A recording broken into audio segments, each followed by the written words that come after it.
A Morte do Dinheiro, Joel Kurtzman. Kurtzman, o autor, foi economista, editor e escritor americano com mais de 30 obras publicadas. Nesta, ele trata sobre dinheiro, mais precisamente sobre o fim do dinheiro, ou como dá título a este livro, A Morte do Dinheiro. Joel Allen Kurtzman faz aqui uma análise sobre bancos, financeiras e mercados de capitais, e ao abordar o tema, não apenas compreendeu e registrou as mudanças na economia monetária mundial, como também acabou prevendo o que hoje vemos em pleno curso, a instalação de uma nova ordem mundial econômica, que por sua vez faz parte de um sistema maior de mudanças denominado genericamente de nova ordem global. E tais mudanças, quase proféticas à época, hoje são tratadas abertamente e chamadas na mídia de grande reset, fazendo alusão aos sistemas operacionais de computadores, ao menos tomando por base o ano de 2019 em diante. Joel Allen então vai elaborar que, no que tange ao aspecto econômico dessas mudanças globais, elas perpassam a questão financeira e, portanto, o dinheiro. Para Joel, o dinheiro não é mais uma reserva de valor, uma unidade de conta, mas um símbolo binário num código de computador. O dinheiro, vai dizer ele, não é mais uma coisa, um objeto. O dinheiro é agora um sistema, uma rede formada por centenas de milhares de computadores conectados em certos e estratégicos lugares como o Federal Reserve. Essa rede do dinheiro, de acordo com Kurtzman, inclui todos os mercados do mundo, de ações, moedas, taxas de juros, devidamente processados e reinvestidos na carteira de ativos da Morgan Stanley, por exemplo. E para efeitos de informação, a Morgan Stanley S.A. é um banco privado de investimentos, a quarta maior do mundo, fundado em 1935 em Nova York por Henry Morgan, pertencente ao grupo JP Morgan, e está alinhado aos metacapitalistas e ao Reset Global. No Brasil, sua principal unidade se localiza na Brigadeiro Lima, no Itaim Bibi, em São Paulo. E, para ter noção de sua penetração no mercado financeiro nacional, só em 2020, mesmo diante de um quadro de recessão econômica devido à pandemia do vírus chinês, segundo o relatório administrativo de 31 de março de 2020, este banco registrou lucro líquido de quase 250 milhões de reais e um patrimônio líquido estimado em mais de 2 bilhões de reais. A nova rede de dinheiro, vai dizer Kurtzman, é volátil. Ações, juros, títulos sobem e descem de forma vertiginosa. E essas altas e baixas que oscilam o tempo todo, dá-se o nome de mercado flutuante. E significa que o lastro ou referencial do dinheiro já não existe mais. E, portanto, o seu horizonte econômico é altamente não regulamentado. Mas, além disso, de acordo com o autor, a morte do dinheiro também dividiu o mundo em duas economias, a economia real e a economia financeira. Na economia real, os produtos são fabricados, o comércio é realizado e os serviços são prestados. Na economia financeira, no entanto, as transações não são reais, mas especulativas.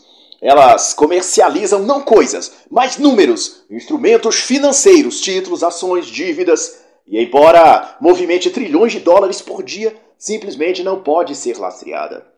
E no capítulo chamado Dinheiro Megabyte, Joel Allen então se propõe discutir como a nova forma de dinheiro global diminui a importância dos governos.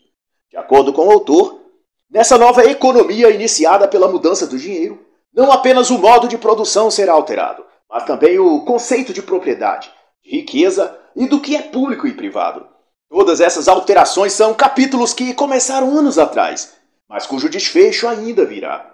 Na época em que o autor escrevia este capítulo, este livro, aliás, já havia cerca de 20 anos que as transformações apontadas por ele estavam em curso, e ele ainda previa mais algumas décadas para que todo o plano se efetivasse. Mas certamente a transformação do dinheiro em uma imagem sem lastro foi o passo fundamental. Desde então, graças a essa rede neural do dinheiro, o dinheiro circula entre terminais eletrônicos e telas de computadores, dando aos investidores e aos arbitragers todo o poder de operar com o dinheiro sem que o tivessem de fato. E ainda mais, poder produzir mais lucro com as flutuações de altas e baixas do mercado. Em sua análise, o autor aponta que, ao desvincular o dinheiro do ouro lastreável, criou-se um novo padrão, o padrão Megabyte. E então, como era o plano, se poderia agora produzir dinheiro independente de bens, produtos ou serviços que justificassem seu volume no mercado. Isso abriu para os novos detentores do poder financeiro, aqueles que determinam quantos dígitos aparecerão nas telas dos computadores do Wall Street, novas possibilidades, novos caminhos de poder. Como o dinheiro não precisava mais de lastro físico real, ele podia então ser imediatamente transferido, por exemplo, de um fundo de investimento de Nova York para outro em Tóquio. Isso significa que importar e exportar, os países dependem de colocar seus ativos e títulos nesse mercado virtual. E uma vez que são imersos nesse jogo de ações, capitais e títulos financeiros, ficam à mercê dos investidores majoritários que comandam ou especulam sobre esse mercado econômico internacional.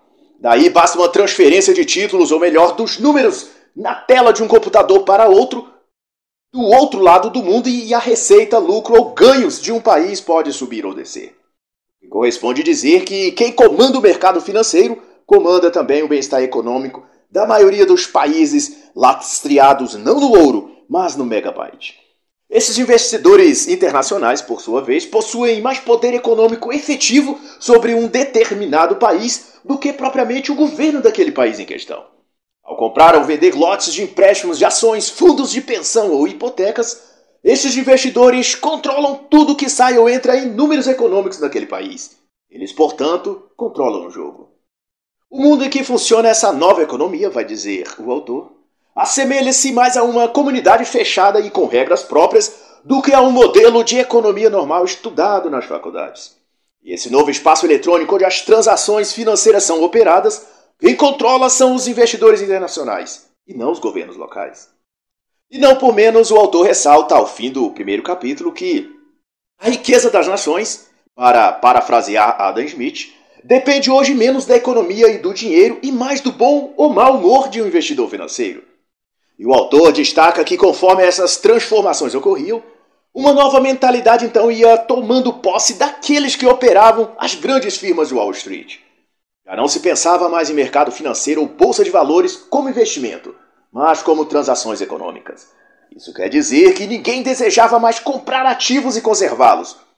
Todos querem então ganhar mais e mais, aplicando nas variações momentâneas das diversas bolsas de valores.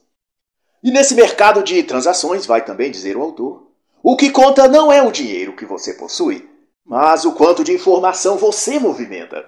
E a partir dessa percepção, junto à nova economia, baseada em dados e megabytes, criou-se um novo mercado a correr em paralelo e em função do mercado de ações e da bolsa de valores, o mercado da informação, que tratava de informações precisas e de acesso rápido, portanto eletrônicas. A grosso modo, os valores do dólar em qualquer parte e lugar do mundo convertidos em ienes, libras, francos, marcos e de novo em dólar. Tudo em um apertar de botão. Essas informações eram de extrema necessidade para os operadores financeiros diante de seus computadores conectados a uma imensa rede virtual, onde a qualquer segundo podiam ganhar ou perder milhões. E na vanguarda desse jogo despontou-se então como fornecedora dessas informações e especializadas a agência Reuters em Londres. Primeiramente chamada Reuters Holdings, e então a empresa que começou seu comércio de informações em 1849, enviando pombos correios e depois em operações com moedas estrangeiras em 1973, a partir dali trabalharia com uma infraestrutura global, organizada em função de fornecer informações financeiras aos mercados de ações em todo o mundo. E a Reuters então tornou-se tão poderosa que, além de relatórios financeiros vendidos aos investidores de Londres e ao redor do mundo, também passou a vender notícias sobre todo tipo de atividades na Europa. Foi ela, inclusive, que deu, por meio de suas teleimpressoras nos jornais de todo o mundo, a notícia em toda a Europa do assassinato de Abraham Lincoln. Com seus terminais chamados Monitor, anteriores aos computadores, a Reuters estava instalada em cada redação de jornal e imprensa no mundo, além de em cada mesa de cada corretora da Bolsa de Valores. Acontecimentos políticos, econômicos e financeiros tornaram-se então a especialidade e quase uma exclusividade da Reuters. E para se ter uma noção da força que ela representava no campo da informação na época, ela contava já ao fim de 1990 com 1.400 correspondentes em todo o mundo, com 200 mil terminais em uso e mais de 30 mil locais em 120 países. E o volume de dinheiro que ela movimentava era tão grande que cada terminal de bolso chamado Dell em 2000, por exemplo, era alugado na época por cerca de $5.400 ao mês. Segundo a revista Forbes de outubro de 1989, 40% das transações com moedas do mundo naquele período eram feitas através de máquinas Reuters. E além do aluguel destes terminais, ela também ganhava uma comissão por cada transação financeira realizada pelos operadores no mercado de ações e investimentos. Em 1991, a empresa tinha já faturado mais de $2 bilhões.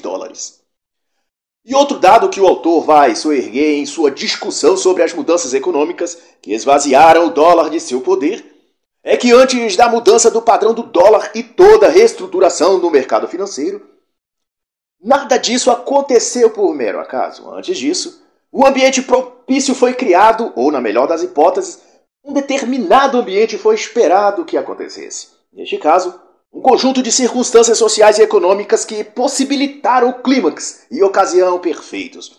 Ou seja, descontentamento, ameaça de convulsão política. Na época, democratas e republicanos nos Estados Unidos, ambos reprovavam o governo de Nixon, acusando-o de dirigir mal a economia. Também ocorriam protestos que se seguiam em toda a sociedade, pedindo o fim da Guerra do Vietnã. Também recessão econômica às vésperas das eleições de 1972. A balança comercial em déficit de 4 bilhões, inflação e alta de taxa de desemprego. Mal orientado então, ou talvez de propósito, não sei, Nixon anunciou em rede aberta de TV a assinatura de um decreto presidencial, congelando os salários e preços por 3 meses. Mas o que consistiu de fato na maior mudança de todo esse pacote econômico foi algo que a princípio passou quase despercebido, e só foi realmente sentido um bom tempo depois. Nixon havia também anunciado nesse mesmo dia que tinha fechado o guichê do ouro. Isso significava na prática que o valor do dólar não estava mais vinculado à quantidade de ouro em reserva. E as consequências das mudanças produzidas pelo fechamento do guichê do ouro foram tão drásticas que 1,5 décadas depois, bancos, instituições de poupança e empréstimos e até o mercado acionário tinha falido. Calcula-se que, à época, mais de $600 bilhões em prejuízo a essas instituições e à economia como um todo. Um dia depois do anúncio das mudanças, os maiores mercados de comércio exterior do mundo foram temporariamente fechados. Os governos de todo o mundo que possuíam dólares e notas do Tesouro Americano foram obrigados a liquidar, porque o dólar estava despencando seu valor de moeda. Michael Hudson, economista que trabalhava na época no Chase Manhattan Bank, afirmou ao abandonar a carreira que a decisão de desvalorizar o dólar não tinha sido acidental, mas proposital. Antes de tudo isso, no entanto, a economia do mundo era governada pelos acordos de Bretton Woods, negociados e assinados em julho de 1944. Nesse acordo, todas as moedas do mundo estavam atreladas ao dólar, num sistema de taxas de câmbio fixas. O dólar, por sua vez, estava no centro do sistema e seu valor ancorado no ouro. O Tesouro Americano trocava os dólares em poder de qualquer país estrangeiro por ouro, à taxa de $35 a onça. E, por fim, o guichê do ouro era o lugar onde os dólares eram resgatados. Concomitantemente, as moedas dos países eram convertidas em dólar a taxas fixas e eram produzidas conforme fossem necessárias, de acordo com o crescimento ordenado da produção e do comércio. E tudo isso equilibrado sobre uma base de ouro. Isso garantiu por cerca de 30 anos uma estabilidade na economia mundial. Mas com a criação do dinheiro eletrônico, o dinheiro operado virtualmente no mercado financeiro, sem lastro, portanto, davam que as transações econômicas, antes feitas com base num fato concreto, no ouro guardado, numa reserva física real, eram agora baseadas na promessa de pagamento. E com o passar do tempo, à medida que a dívida aumentasse, que o volume de compras crescia também junto o risco de que a promessa de pagamento não seria cumprida. E não haveria dinheiro físico suficiente para isso, nas mãos daquele que havia feito a dívida. E daí vem o termo do mercado financeiro, operar em risco. Quando o risco aumenta, de não receber a dívida, o mercado retrai. Os governos emitem então mais moeda como sinal de que vai pagar a dívida, e o resultado disso é a inflação. Equilíbrio de preços, desajuste fiscal e, no médio prazo, recessão econômica. Havendo mais dinheiro circulando do que bens produzidos no mercado, os preços desses bens sobem e a moeda cai de valor. A iniciativa comum nesta fase é o governo aumentar as taxas de juros em papel estrangeiro, tentando forçar as transações a serem feitas em moeda nacional ou papel interno, gerando, então, superávit nos produtos exportados e déficit naquilo que é importado. E surge daí outros termos usuais na economia: déficit primário, secundário e balança comercial. Mas decorre disso que o capital estrangeiro, ou como é dito, investidores estrangeiros, retiram então seus papéis desse mercado, congelam as operações, transferem investimentos para outros países ou mercados mais favoráveis e lucrativos a eles naquele momento. Mas no final disso, não é preciso muito esforço para entender. É a derrocada econômica daquele país. O checkmate ocorre então quando, tendo sua balança comercial deficitária, as importações muito maior do que as exportações, os papéis de dívida futura do país, cai seu valor no mercado de ações. E nesse momento, os investidores estrangeiros retornam e compram a baixo custo estes papéis de participação nessas empresas. E outro termo é comum de se ouvir na mídia, que diz respeito a isso. O capital estrangeiro ou especulativo comprou tal e tal empresa, ou a tal e tal empresa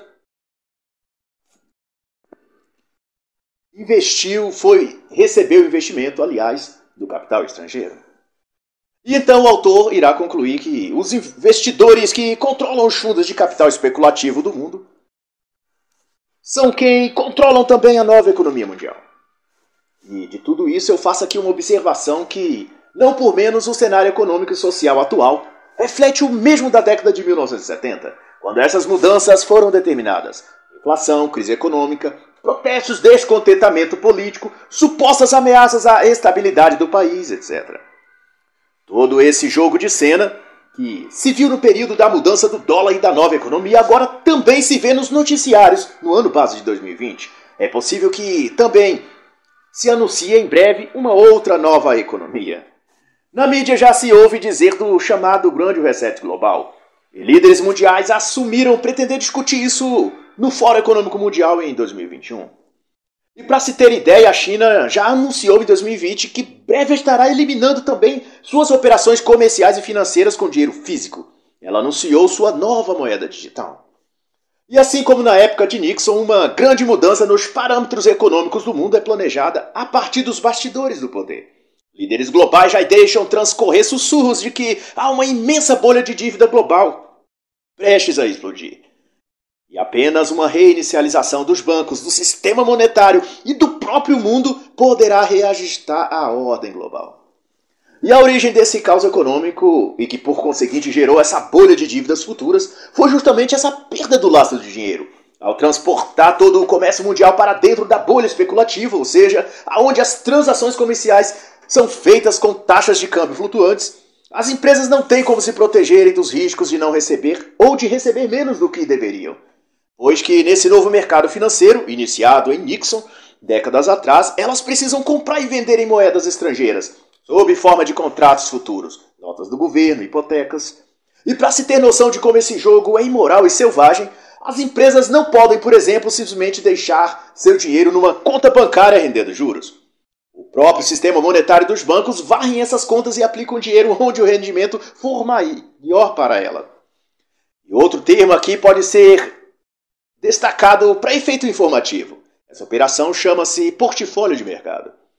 E tem também a ver em outra terminologia do setor chamada mercado de futuros. Até os anos 50 e 60, vai dizer o autor, o dinheiro, os preços e as taxas de juros eram estáveis. Depois disso se transformou no mercado especulativo. Isso significa que ninguém sabe ao certo se obterá lucro ou prejuízo na próxima cotação do dólar ou na próxima rodada da Bolsa de Valores. E Joel Kurtzman continua a debater o assunto discorrendo então a respeito do dólar. E como ele entrou em toda essa nova equação no novo mercado financeiro global. Joel relata que no começo da década de 70 o petróleo era comercializado como uma mercadoria para ser usada. Era, portanto, fornecido para o transporte aéreo, naval, rodoviário e para a indústria química. E a partir de acordos com os próprios produtores sob o auspício do longo prazo. A estabilidade econômica e financeira do mercado comercial permitiam isso. Exemplo dessa estabilidade, em 1952 o preço do barril de petróleo era de $4. Em 1971 ainda se mantinha em $4. Quando houve as mudanças anunciadas por Nixon, o preço do dólar caiu 17% no único dia. E os países produtores de petróleo sob a sigla OPEP formaram então um cartel para protegerem-se dos prejuízos. Iniciou-se então o período de instabilidade também no mercado de petróleo. Em 1973, o preço do barril já era de $16. Em 1982, de $39. E nunca mais parou de subir. Junto com o petróleo, outras commodities também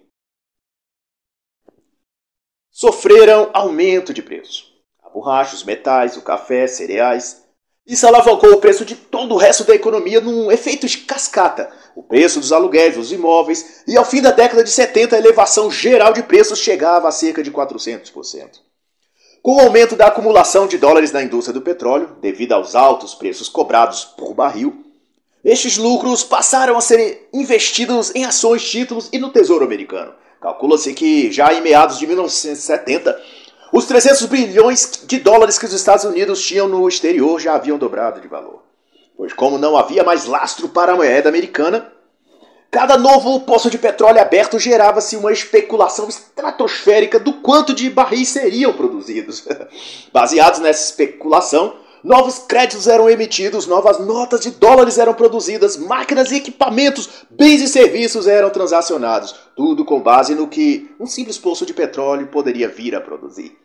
A grosso modo, o dólar passou a depender do petróleo produzido, ou melhor, do petróleo que ainda seria produzido.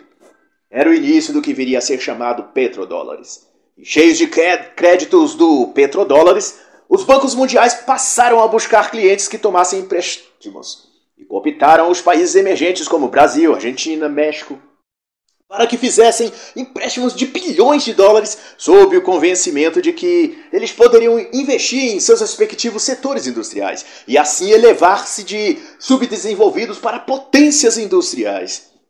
A consequência hoje se vê. Nenhum desses países de fato saíram de sua precária condição de subdesenvolvimento. E alguns, como a Argentina, ainda pior, até hoje, em pleno século XXI, ainda é refém e dependente do capital estrangeiro, do dólar mais precisamente. Mas se havia muitas notas de dólar circulando no mercado global, mas baseados não no que se havia produzido em barris de petróleo, mas nas previsões e estimativas futuras, o petrodólar era, na verdade, um lastro na dívida. A promessa de que haveria no mercado tal quantidade correspondente de barris de petróleo. Era, no entanto, uma bolha de dívidas que ia crescendo vertiginosamente. E a partir dessa concatenação, Joel Kurtzman vai então dizer: o dinheiro sem lastro é apenas um símbolo vazio, sem ligação direta com algo específico, e por sua natureza global, foi criado a partir de um vasto oceano de dívidas.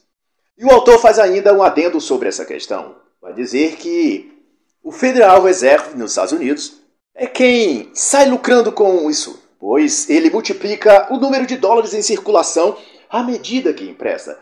E ter um empréstimo a receber é um ativo, pois recebe juros sobre ele. E quando o Federal Reserve coloca mais dinheiro em circulação sob a forma de notas do Federal Reserve, elas entram no mercado como dívidas sem prazo de resgate. E para se ter ideia do risco e da instabilidade de todo esse ambiente de volatilidade da nova economia aos mercados, vale ressaltar o que o autor trata a partir da página 92, a chamada Black Monday, ou Segunda-feira Negra de 1987. No dia 19 de outubro de 1987, uma segunda-feira, a Bolsa de Valores de Nova York registrou queda acima de 22% no índice Dow Jones. Uma perda em dólares para investidores de mais de 500 bilhões. Seguiu-se daí uma variação entre declínio e subida, numa extrema volatilidade que ora sinalizava uma escalada da inflação, ora indicava o oposto. No dia 21 do mesmo mês, subiu pouco mais de 9%. No dia 23, 4,49%, depois de ter caído um dia antes, no dia 22, a 3,92%. No dia 26, voltou a cair 8,26%. Literalmente, a Bolsa de Valores quebrou. As notícias midiáticas na época comparavam o crash da Bolsa ao desastre do ônibus espacial Challenger, em janeiro de 1986, que explodiu no ar, matando os 7 astronautas a bordo da NASA. E vai dizer o autor, então, na página 24. Foi um colapso global que afetou o mercado financeiro em toda parte. A Bolsa de Tóquio, no mesmo dia 19, a segunda-feira negra, caiu 9%. A de Londres, um terço do seu valor. Singapura, mais da metade. Hong Kong 50%. Paris também caiu 1/3, assim como Amsterdã. Foram trilhões de dólares em prejuízo. A queda da bolsa em 1987 foi 2 vezes maior que a ocasionada pela crise de 1929. Vai relembrar o autor. Mesmo assim, toda a rede eletrônica global que comandava o mercado do dinheiro virtual foi reestruturado e 1 ano depois já movimentava os mesmos volumes de investimentos. E não obstante, uma comissão do governo foi então criada para investigar o que tinha ocorrido. Nicholas F. Brad, mais tarde tornado secretário do Tesouro americano, liderou o grupo e por isso foi chamado de Comissão Brad. Mas ao fim o relatório Brad finalizou sem apontar razões, motivos ou recomendar medidas concretas. Limitou-se a endossar a virtualização da moeda, das transações comerciais e da unificação do mercado e da economia. Ou seja, a recomendação da Comissão Brad era de que o mercado tinha de globalizar-se mais. Embora na época os termos usados não eram esses. Era unificação dos mercados, criar um mercado único global, etc. Curioso que essa crise na Bolsa de 1987 é tirada do debate público, talvez para não ser observadas as fragilidades do sistema financeiro global, ou então para que essas vulnerabilidades não sejam corrigidas, e assim as mesmas peças defeituosas possam ser usadas para se criar um novo colapso assim que alguns grupos julgarem necessário por interesse de suas grandes corporações globalistas. Muitos políticos, economistas e gente da elite financeira nunca quiseram tratar o tema. Ao serem abordados sobre a questão, limitavam-se a dizer furtivamente de que a chamada Segunda-feira Negra fora um mero resultado do excesso do pessoal do Wall Street. É o que diziam em tom jocoso. Ronald Reagan, vai elencar o autor, ao ser indagado, dizia apenas: foi uma correção no trilho da história. E Alan Kurtzman destaca então algo relevante que muitos governos e analistas tentam evadir para não ter de responder. Os eventos da Segunda-feira Negra não ocorreram na economia tradicional, no ambiente concreto em que bens e produtos são comercializados, mas no espaço virtual onde a nova economia é operacionalizada com valores simbólicos e voláteis. Isso demonstra a fragilidade do novo sistema, e talvez por isso eles não querem mostrar. E a conclusão do autor então será que a rede econômica global é um mundo dominado não por fatos concretos, mas por especulações e notícias. Os fundamentos econômicos desse novo mercado financeiro global reagem, portanto, a informações. E o que determina o quanto uma informação vale não é o seu alicerce, na verdade, mas o quanto ela pode mexer com as emoções de quem recebe as informações. Depreende disso que a economia global é agora eletrônica, virtual, e, portanto, comandada mais por programas de computadores do que por pessoas reais. A rede informatizada da internet é o espaço e lugar onde as transações comerciais bilionárias são feitas. E conforme se vê cada vez mais, o que se negocia nessas operações financeiras não são produtos, bens, serviços ou vendas, mas símbolos. Imagens de poder que dá a um ou a outro grupo de investidores a autoridade autopretendida de determinar e decidir os rumos do mundo. Nesse sentido, Wall Street, Nasdaq, Dow Jones ou todo outro espaço onde se trabalham os números financeiros que dirigem a economia mundial, trata-se na verdade de lugares onde o futuro das pessoas é decidido. Governos podem ser sabotados, ideologias podem ser vaticinadas e todo o planeta pode ser rotacionado para qualquer eixo que desejem os mega investidores internacionais. Está contido, portanto, nessa dinâmica, que o que se está negociando através das bolsas de valores de toda a rede de operações virtuais não é apenas o dinheiro das pessoas, mas o futuro delas. E está claro que a virtualização do dinheiro é apenas um primeiro passo para a virtualização de toda a nossa vida. O autor vai então discorrer sobre a teoria das forças contrárias e vai intuir que a economia eletrônica ou virtual foi criada sobretudo com o interesse adjacente de gerar instabilidade nas esferas econômica e social. E vai dizer que o caos não se forma de repente. Ele se forma aos poucos, é precedido por uma estabilidade crescente, em geral uma série de pequenas violações, cada uma insuficiente para derrubar o sistema, mas seu efeito cumulativo é devastador. E em outra parte, Kurtzman vai dizer que o caos chega do mesmo modo como a água ferve. Começa com bolhas pequenas até que toda ela chega à temperatura máxima. E toda a água fica então a 100 graus. E me permito aqui a seguinte reflexão.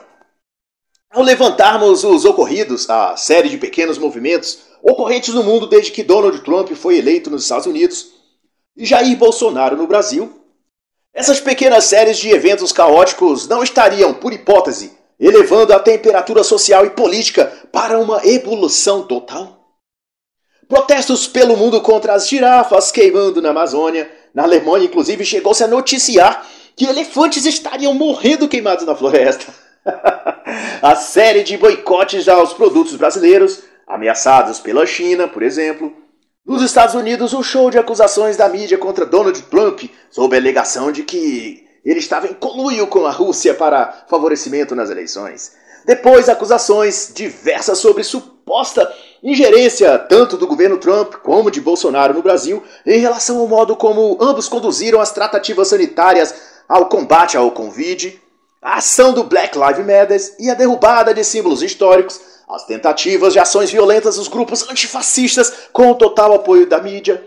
Novamente, o estardalhaço midiático quanto ao fogo nas florestas, desta vez também na Mata Atlântica brasileira. Tudo isso não seria o que o autor chama aqui de pequenas violações para criar um ambiente geral estável e promover ao final uma agenda internacional já premeditada? E o autor esloveno Slavoj Zizek trata disso de modo interessante na sua obra Pandemia, Covid-19 e a Reinvenção do Comunismo, onde ele tenta mostrar, por A mais B, como a pandemia do vírus chinês deve ser usado para se estabelecer novas bases para a sociedade mundial. E, como todos sabemos, a prerrogativa dos alegados senhores do mundo é que a ordem vem do caos, como prescreve a nota do dólar. E de modo profético até, mas não menos sombrio, todo esse desmoronamento político, econômico e social deu-se início justamente a partir da virtualização da moeda, isto é, da morte do dinheiro. E conforme analisado aqui nesta obra, da morte do dólar. Seja como for, a teoria das forças contrárias diz que todas as crenças da vida não podem ser subvertidas de uma só vez. A família, a religião, a crença, a fé, os valores das tradições, tudo isso dão às pessoas um sentido nítido de permanência e estabilidade, que está assimilado em sua forma de ser e pensar. De modo que somente depois de romper isoladamente cada uma dessas estruturas é que se pode mexer no resultado do jogo.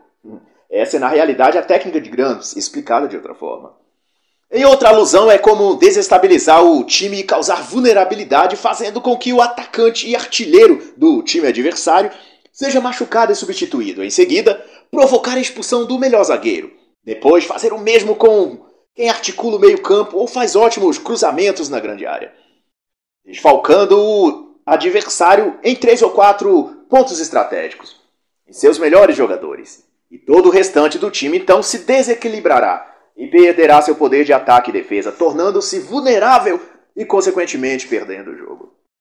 E ao citar o autor Marshall McLuhan, um pesquisador da área econômica, Joel Kurtzman vai dizer que as mudanças ocorrentes na economia, com o desfazimento do lastro do dólar e tudo que se seguiu, a virtualização da economia, foi um abraço global no sistema monetário internacional, fazendo com que tudo o que envolvesse o mundo a partir de então tendesse mais para o caos do que para a estabilidade. E o resultado, ainda nas palavras do autor, era que as pessoas não perceberiam as mudanças porque elas se dariam de forma aparentemente desconectadas umas das outras. Exatamente como ocorre agora. Quem de nós irá associar, por exemplo, a Black Lives Matter com a Amazônia? Ou o impeachment de Bolsonaro com o inquérito das fake news de Alexandre de Moraes?